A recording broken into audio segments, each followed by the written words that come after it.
कोई शादीशुदा इंसान किसी औरत या लड़की के प्यार के चक्कर में पड़ता है तो शुरू शुरू में तो उसे सब कुछ अच्छा लगता है, लेकिन जैसे जैसे समय गुजरता है वो एक ऐसी मुसीबत में फंस जाता है जिसके लिए उसको बाहर निकालना बहुत ही मुश्किल हो जाता है और खुद को बचाने के लिए जल्दबाजी में कुछ ऐसा फैसला कर लेता है जिससे कि उसकी तो जिंदगी तबाह होती ही है, साथ में नहीं जाने कितने लोगों की जिंदगियां तबाह हो जाती है, बर्बाद हो जाती है।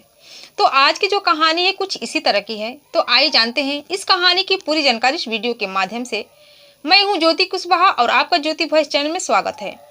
जो उम्मीद करती हूं कि ज्योति वॉइस चैनल की सभी फैमिली अच्छी होगी और अपना ख्याल रख रही होगी। वीडियो में आगे बढ़ने से पहले आप लोग से रिक्वेस्ट है, जो कोई भी मेरे चैनल पर नए हैं तो वीडियो को लाइक करिएगा, शेयर करिएगा और चैनल को सब्सक्राइब जरूर कर दीजिएगा ताकि हमारा हौसला बढ़ता रहे।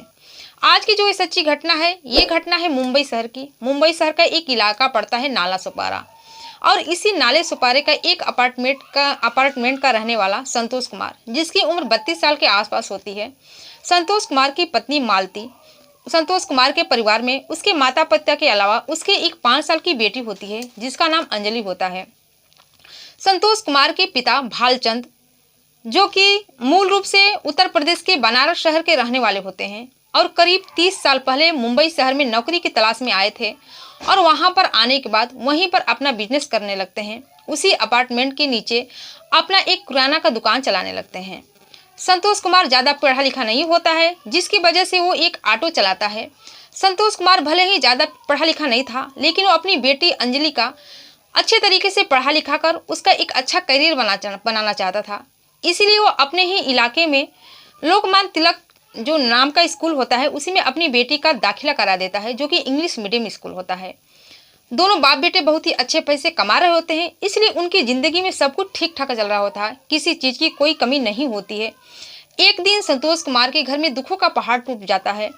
तो संतोष कुमार शाम का समय होता है, अपना ऑटो लेकर बाहर निकल जाता है।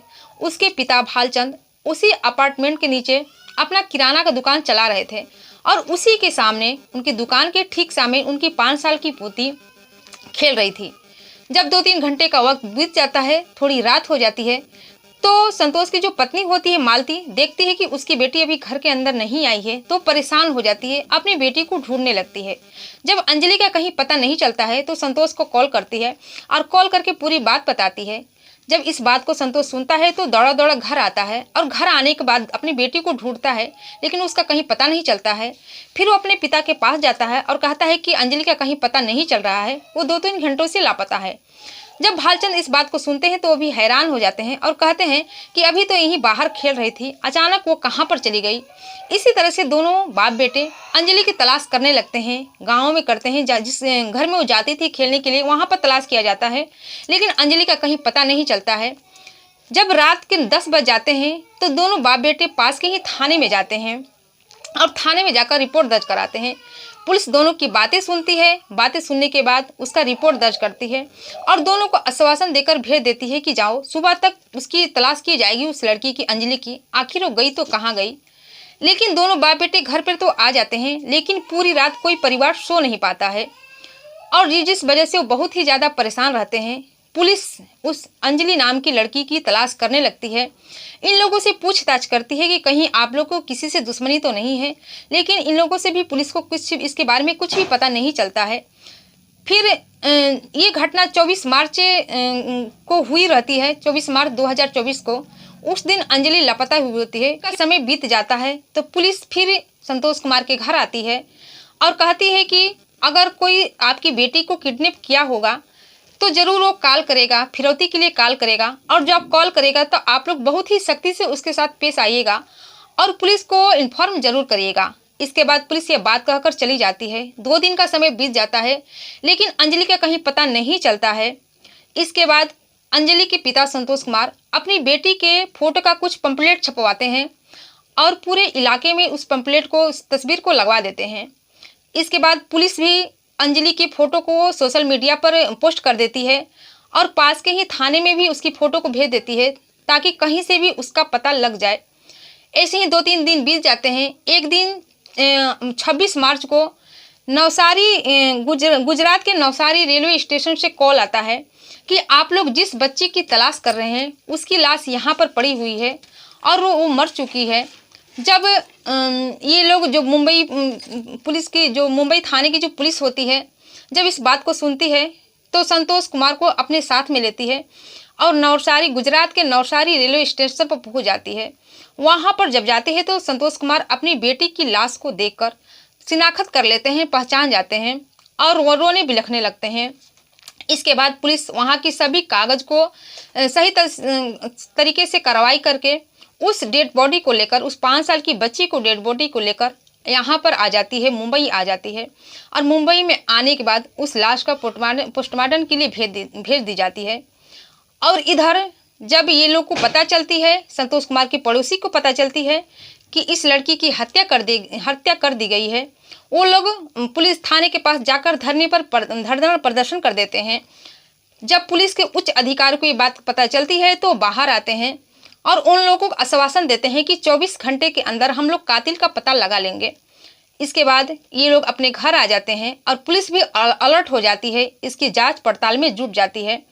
जब इसकी जांच पड़ताल में जुट जाती है, जगह जगह पर पता लगाया जाता है और उस इलाके के संतोष कुमार जहाँ के रहने वाले होते हैं, उस इलाके का सीसीटीवी कैमरा खंगालती है। जब वहाँ का सीसीटीवी कैमरा खंगालती है तो उसमें देखा जाता है कि अंजलि एक लड़की के साथ जा रही है। इसके बाद उसे वीडियो को लाकर संतोष कुमार को दिखाते हैं और कहते हैं कि इस लड़की को तुम जानते हो। संतोष कुमार जब उस लड़की को देखता है तो देखकर हैरान और परेशान हो जाता है और बता देता है कि हाँ सर, मैं इस लड़की को जानता हूँ। दरअसल इस लड़की का नाम है अनीता बघोला। अनीता, जिसकी उम्र है 28 साल के आसपास, जो नाला सोपारा के ही नागिनदास पाड़ा में रहने वाली है। जब पुलिस संतोष से पूछताछ करती है तो संतोष बताता है कि इस लड़की के साथ मेरा नाजायज संबंध था, इससे मेरा चक्कर चल रहा था। जब ये बात बताता है तो पुलिस भी हैरान और परेशान हो जाती है और उस लड़की का पता देता है, अनीता बघोला का संतोष पता देता है और पुलिस जाकर अनीता बघोला को गिरफ्तार कर लेती है। उस समय वो अपने घर पर ही मौजूद होती है। गिरफ्तार करने के बाद थाने लाती है और थाने में लाने के बाद उससे पूछताछ करने लगती है। जब पुलिस अनीता बघोला से पूछताछ करती है तो पूरी तरह से पूरी बात तुरंत ही सच सच बता देती है और जो घटना बताती है वो जो घटना सामने निकल कर आती है उस सुनकर पुलिस वाले भी हैरान और परेशान हो जाते हैं। और संतोष कुमार के जब परिवार इस घटना के बारे में सुनते हैं तो भी अपने कानों पर विश्वास नहीं कर पाते हैं। दरअसल जो अनीता बघोला थी वो भले ही सावली थी, लेकिन उसके जो चेहरा नयन नक्श थे बहुत ही सुंदर थे। उसको हर कोई देखता था तो देखता ही रह जाता था। अनीता बघोला अपने परिवार के साथ, अपने भाई बहन के साथ नागिनदास पाड़ा में रहती थी और एक कंपनी में काम करती थी जो कि मूल रूप से गुजरात शहर की रहने वाली होती है। इस कहानी की शुरुआत होती है घटना के 7 साल पहले। एक दिन अनीता जो लड़की होती है अपने ड्यूटी करने के लिए जाती है और नागिनदास बस स्टैंड पर जाती है तो वहाँ पर संतोष कुमार अपना ऑटो लेकर बैठे रहता है, उसी में वो बैठ जाती है। संतोष कुमार अनीता को उसकी कंपनी छोड़ देते हैं, लेकिन जब अनीता को देखता है तो देखता ही रह जाता है, उसकी खूबसूरती पर फिदा हो जाता है और घर आकर अनीता के बारे में ही सोचने लगता है। दरअसल संतोष कुमार जानता था कि वो शादीशुदा है, उसके एक बच्ची भी है, लेकिन फिर भी वो अपने दिल को कंट्रोल नहीं कर पाता है और उसके बारे में, अनीता के बारे में हमेशा सोचने लगता है।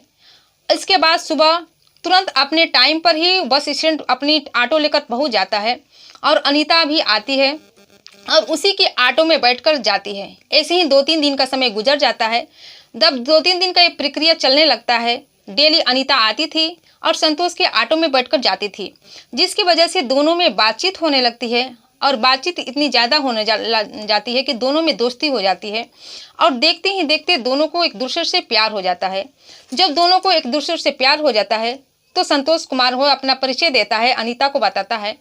दरअसल वो झूठ बोलता है कि वो शादीशुदा नहीं है, बल्कि वो बताता है कि शादीशुदा नहीं है।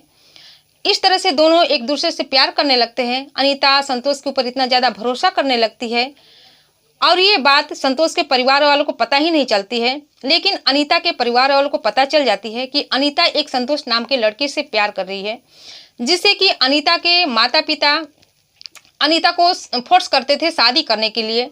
वो संतोष से हमेशा कहती थी कि चलो शादी कर लेते हैं, लेकिन संतोष कुछ न कुछ बातें बनाकर टाल देता था। जैसे तैसे समय बीत जाता है और संतोष भी शादी करने के लिए हामी भर देता है कि हाँ वो शादी करेगा। फिर एक दिन दोनों में नाजायज संबंध भी बन जाते हैं। दोनों अलग अलग जगहों पर घूमने लगते हैं। घूमते घूमते दोनों में नाजायज संबंध भी बनने लगते हैं। एक से ही 1-2 साल का समय बीत जाता है। एक दिन अनीता प्रेग्नेंट हो जाती है।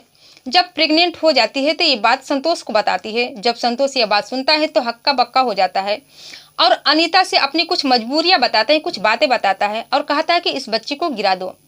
अनीता उसके ऊपर इतना विश्वास करती है कि वो अपना बच्चा गिरा देती है और इसी तरह समय बीतने लगता है। अनीता हमेशा शादी के लिए संतोष भी शादी के लिए हाँ कर देता कि हाँ वो शादी करेगा, लेकिन वो अपने हाँ तो करता लेकिन शादी नहीं करना चाहता था। इसी तरह से 1-2 साल का समय और बीत जाता है। एक बार फिर अनीता प्रेग्नेंट हो जाती है। इस बार भी वो संतोष से बताती है कि वो प्रेग्नेंट हो चुकी है। संतोष इस बार भी कुछ बहाना कर देता है और बच्चे की गिराने की सलाह देता है। अनीता आंख मूंद कर संतोष पर विश्वास कर रही थी, जिसकी वजह से वो दूसरा बच्चा भी गिरा देती है। जब दूसरा बच्चा गिरा देती है तो अनीता के परिवार वाले शादी करने के लिए दबाव डालने लगते हैं। अनीता इधर संतोष पर दबाव डालने लगती है शादी करने के लिए। वो हमेशा उससे शादी करने के लिए परेशान करती थी, लेकिन संतोष क्या करता तो क्या नहीं करता। वो तो पहले शादीशुदा था और उसकी एक बच्ची भी थी, लेकिन यह बात अनीता को पता नहीं होती है। संतोष सोचने लगता है कैसे इस बात को अनीता को बताया जाए। एक दिन अनीता को एक ऐसी जगह पर ले जाता है, घुमाने के लिए ले जाता है और बहुत सारा शॉपिंग करवाता है, जिसकी वजह से अनीता खुश हो जाती है। और जब खुश हो जाती है तो बताता है कि वो उससे शादी नहीं करेगा। वो बताता है कि उसकी शादी हो चुकी है और शादी ही नहीं, उसकी एक 5 साल की बेटी भी है जिसका नाम अंजलि है।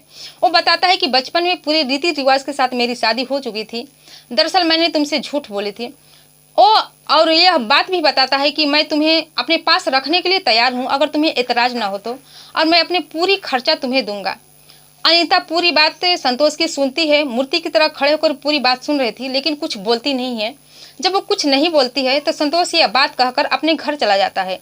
इधर अनीता इतना ज़्यादा गुस्सा हो जाती है कि वो संतोष का कुछ करने के लिए वो इतना ज़्यादा गुस्सा हो जाती है कि संतोष से बदला लेने के लिए सोचती है और अपने मन में ये सोचती है कि जिस तरह इसने मुझे तड़पाया है उसी तरह मैं भी इसको तड़पाऊंगी।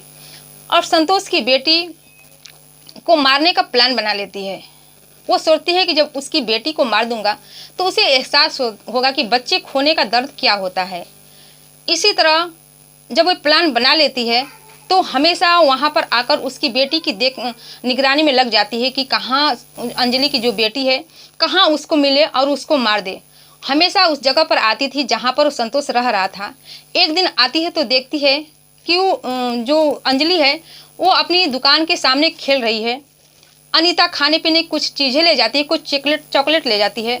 वो अंजलि को दिखाती है तो अंजलि उसके पास आ जाती है और जब पास आती है तो उसको लेकर रेलवे स्टेशन चली जाती है और रेलवे के माध्यम से नवसारी रेलवे स्टेशन जाती है और वहाँ पर ट्रेन के एक बाथरूम में अंजलि को लेकर जाती है और अपनी जगह से वो अपने पास एक धारदार हथियार छुपाई थी उसको निकालकर अंजलि के गर्दन पर चला देती है, जिसकी वजह से उस लड़की की मौत हो जाती है और वहाँ से वो निकलकर चली जाती है। अनीता यह सोच लेती है कि वो अब पकड़ी नहीं जाएगी, लेकिन जब वो अंजलि को लेकर निकल रही थी तभी वो CCTV कैमरे में कैद हो जाती है, जिसकी वजह से वो पकड़ी जाती है।